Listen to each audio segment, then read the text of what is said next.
My name is Emma, and up until a few nights ago, I believed my family loved me. It started with a simple notification. My aunt had sent me a video. I was in the middle of making dinner when my phone buzzed. I wiped my hands on a towel, grabbed my phone, and absent-mindedly tapped the message. At first, I thought she sent me something random, a family video, maybe an old clip she found funny. But then, I heard my mother's voice. Emma should be grateful. She'd be nothing without us. My stomach dropped.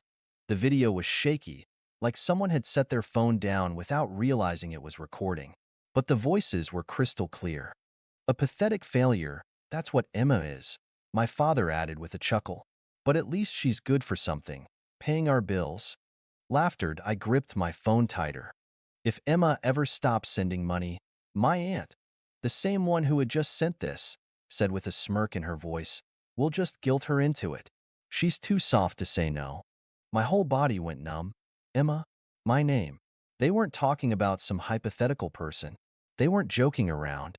They were talking about me. I had been helping them for years, paying their rent, covering their debts, sacrificing my own savings just to make sure they never struggled the way I did. And this is what they really thought of me.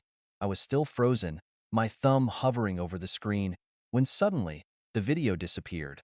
This message has been unsent. I stared at the notification. My aunt had realized her mistake. She must have panicked and deleted the video, hoping I hadn't seen it. I should have confronted her, should have called her out, should have let them know I knew everything. But instead, I put my phone down and I pretended like I never saw it. And that's when I decided I wasn't going to react. Not yet. I had a plan. I sat there for what felt like hours, staring at my phone. The words kept echoing in my head. Emma should be grateful. A pathetic failure.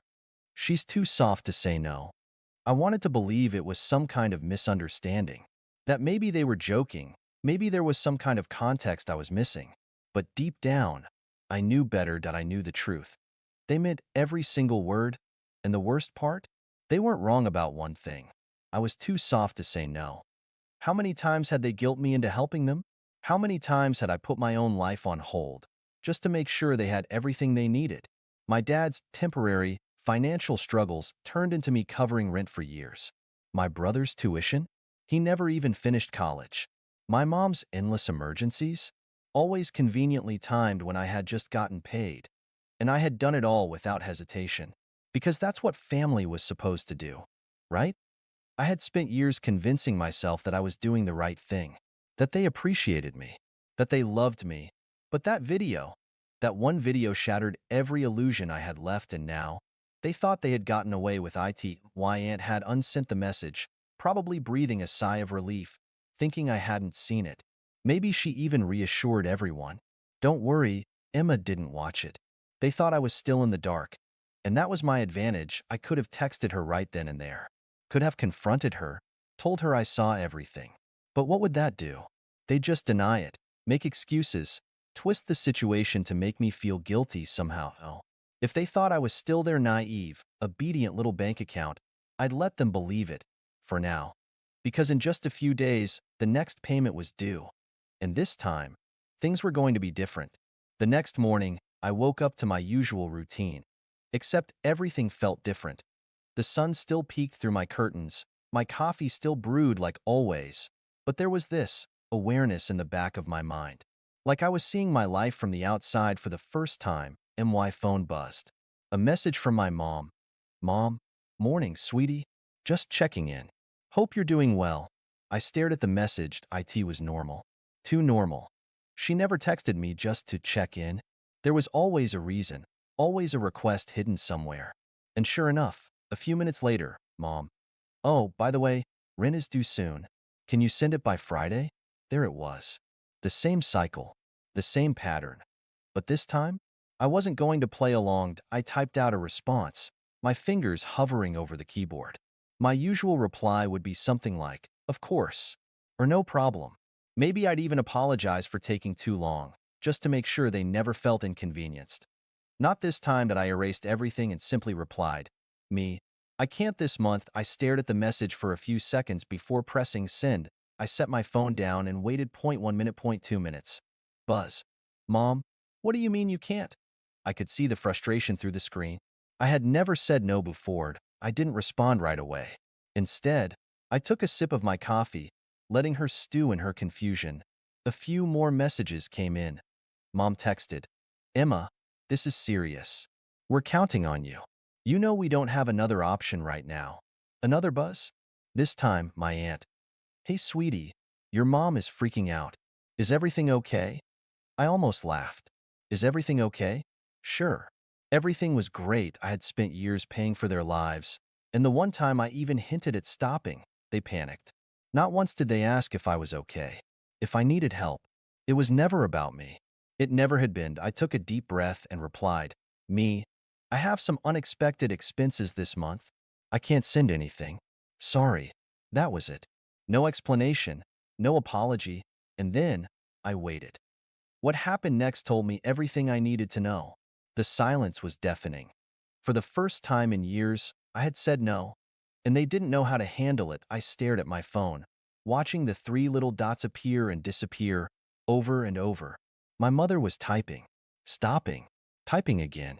I imagined her sitting there, seething, trying to figure out the perfect way to manipulate me into changing my mind.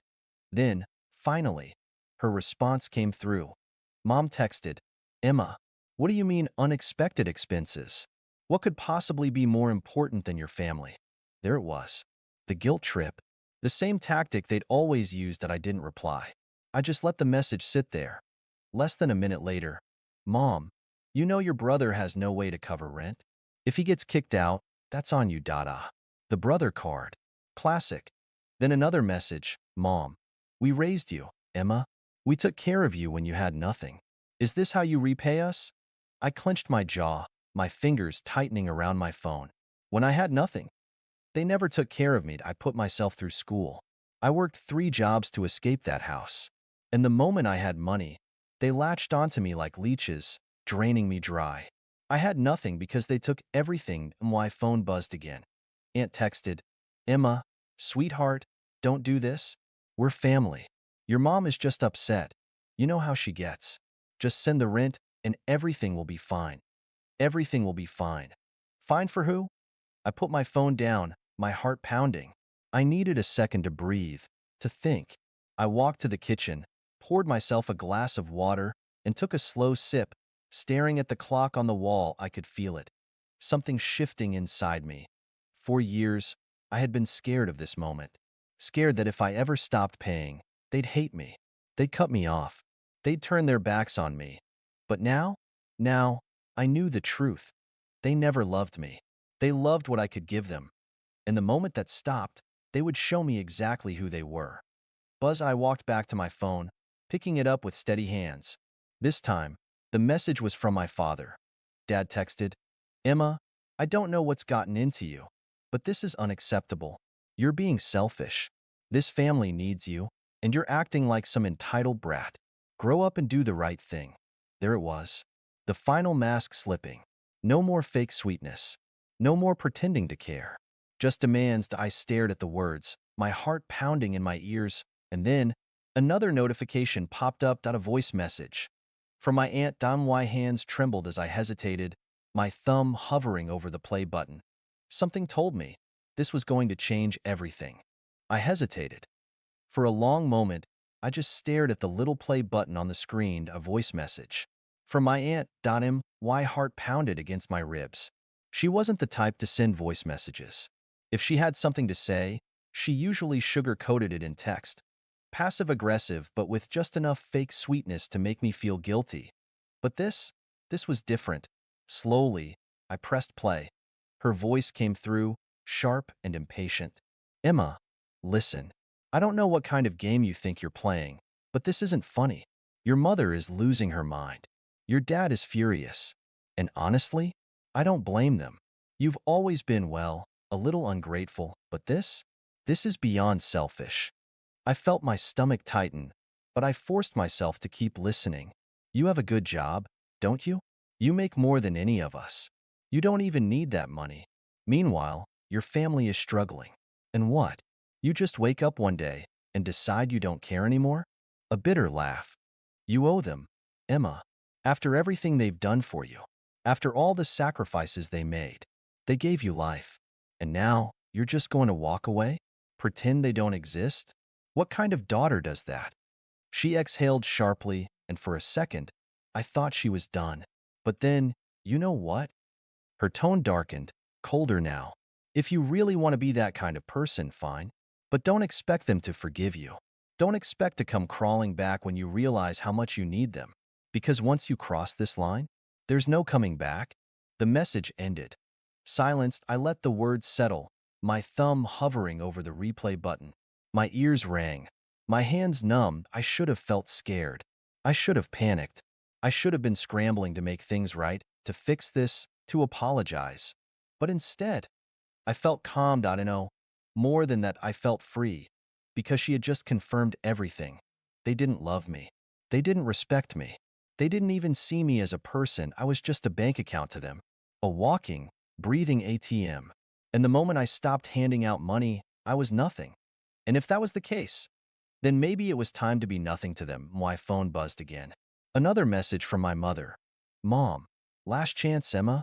Send the rent. I stared at the message for a long, long time. Then, without hesitation, I blocked her. I blocked my dad. I blocked my aunt. And just like that, for the first time in years, I was free. Or so I thought. Because the next day, my brother showed up at my door. The knock at my door sent a chill down my spine. It was early, too early. The kind of early where normal people were still asleep, the sun barely peeking over the horizon. For a second, I thought about ignoring it. Maybe it was a neighbor. Maybe it was a package. Maybe it was anything other than what I knew it was. Then, another knock, louder this time, more insistent. I took a slow breath, steeling myself, and walked to the door. My fingers hesitated on the handle, my heart hammering in my chest, and then I opened it. There he was. My brother. His face was twisted in something between anger and desperation, his clothes wrinkled like he hadn't slept. His eyes, God, his eyes, they were bloodshot, wild. Are you serious, Emma? His voice was sharp, like a blade pressed against my skin. What the hell is wrong with you? I blinked, keeping my expression neutral. Good morning to you, too. He scoffed, running a hand through his already messy hair. Don't do that.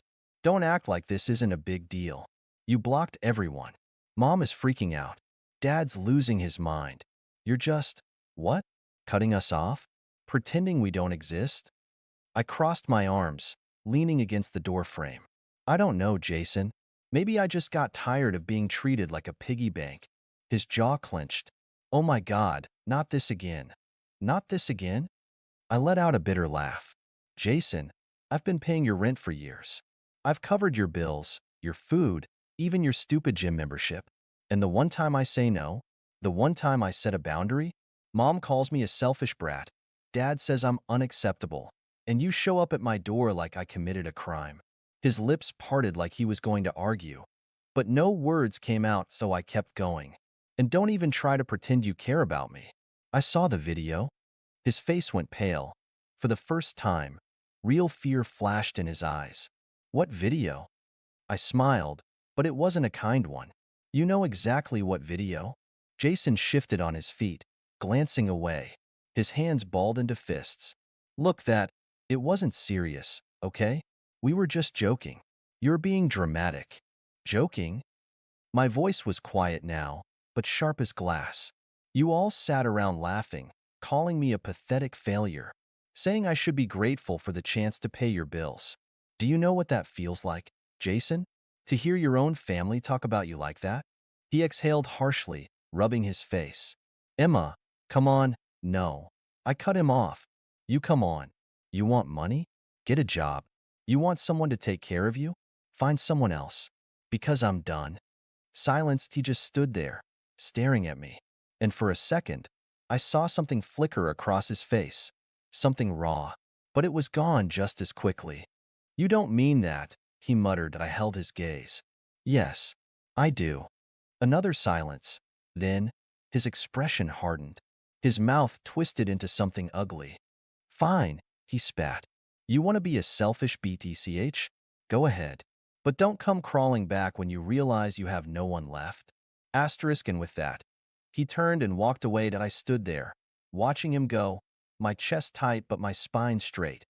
Because he was wronged, I did have someone left, I had myself. But just as I closed the door, letting out a shaky breath, my phone buzzed. I glanced at the buzzing phone again, the familiar name flashing on the screen. IT was my mother, but I wasn't going to pick up.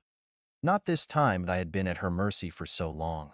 Her demands, her guilt trips, the way she'd used my own sense of responsibility against me, manipulating me into giving up everything I had just to keep her from falling apart. Not anymore. I turned the phone over, face down, and walked away. The truth was, I was done. Done with being the constant source of money, the safety net that kept my family afloat when they couldn't be bothered to make their own way in the world. Done with the lies and the manipulation. They'd never once asked how I was doing. Never once thought about the toll it took on me to be the one always picking up the slack. I had carried their weight for years. My mother's, my father's, my brother's. All of them acting like I owed them something. Like my life was just one long, endless repayment for everything they had sacrificed for me. But no one had ever asked what I needed, and no one had ever cared about me, and now I was taking control. But my decision didn't go unnoticed. The next morning, as I sat in my living room, the silence felt suffocating.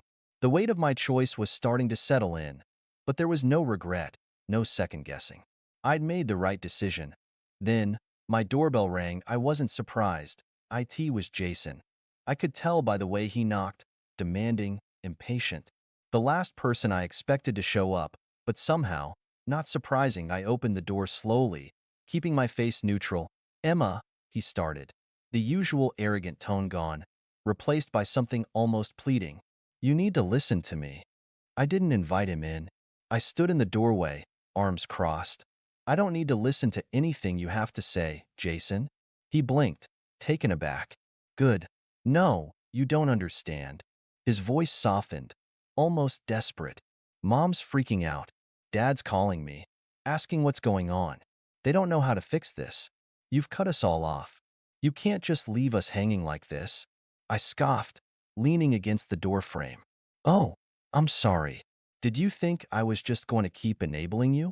Keep paying for your rent, your bills, and pretending everything was fine?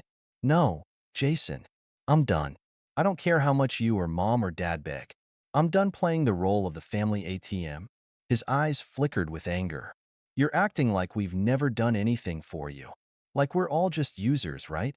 I didn't flinch. "Oh, believe me, I know exactly what I've been to you all. I've been a cash machine, a free ride, and I'm tired of it." Jason's face twisted. "You can't just leave us hanging like this. You owe us, Emma."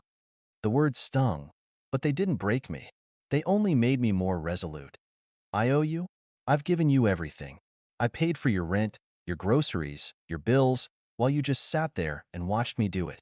And you want to talk about oh?" His fists clenched at his sides. "You'll regret this. You'll regret cutting us off." I couldn't help but laugh. "No, Jason, you'll regret it. Because I'm not the one who needs you anymore." Without waiting for a response, I slammed the door in his face. IT felt good. But I knew the drama was far from over.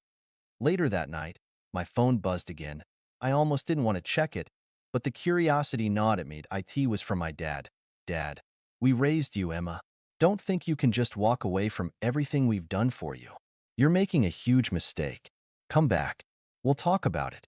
We'll fix this." I could almost hear the desperation in his words. I sat there for a moment, the phone still in my hand. I could have ignored it. I could have blocked him too. But instead, I had a better idea. I wasn't just going to block them. I was going to make them pay for every single lie, every single moment they'd taken me for granted. And it was going to start now. I stood up, walked to my desk, and opened my laptop. It was time to send them a message they'd never forget. And so I started typing. I sat at my desk, staring at the screen of my laptop, my fingers hovering over the keys. I wasn't just going to sit back and let them waltz back into my life as if nothing had happened. No, I was done being the punching bag. This time, I was taking control. I thought back to everything I had done for them. All the payments I had made, the bailouts, the times I had swallowed my pride and helped them even when I knew I was the one being drained. No more. Now it was their turn to feel the sting of their actions. I opened my email and started typing. First, I gathered all the financial records, every payment I'd ever made for their bills, every bank transfer, every check I had sent over the years to help cover their mistakes. It was time to remind them of what they had taken from me. I included a note at the top of the email. Here's a detailed summary of everything I've done for you over the years. I'm done being your lifeline. I'll no longer be your ATM, and I'll no longer let you make me feel guilty for choosing myself. Consider this my final invoice. You don't owe me anything anymore, but you will owe yourself the realization of how much I've sacrificed, all because I thought family was supposed to help each other, not drain each other. Then, I attached the receipts, the bills, the payments that I hit send. But that wasn't the end. Not by a long shot. I logged into the family group chat where they used to keep me on edge with their complaints, their endless demands. I scrolled through the messages, reading the ones where they'd claimed they needed me, where they'd guilt me into helping them. Then, I did something I hadn't done in years. I replied, "You all talk a lot about what you've done for me, but you've forgotten how much I've given up for you. And here's the reality check. You never needed me. You just used me. I'm done. This is my last message. Don't ever contact me again." I sent it.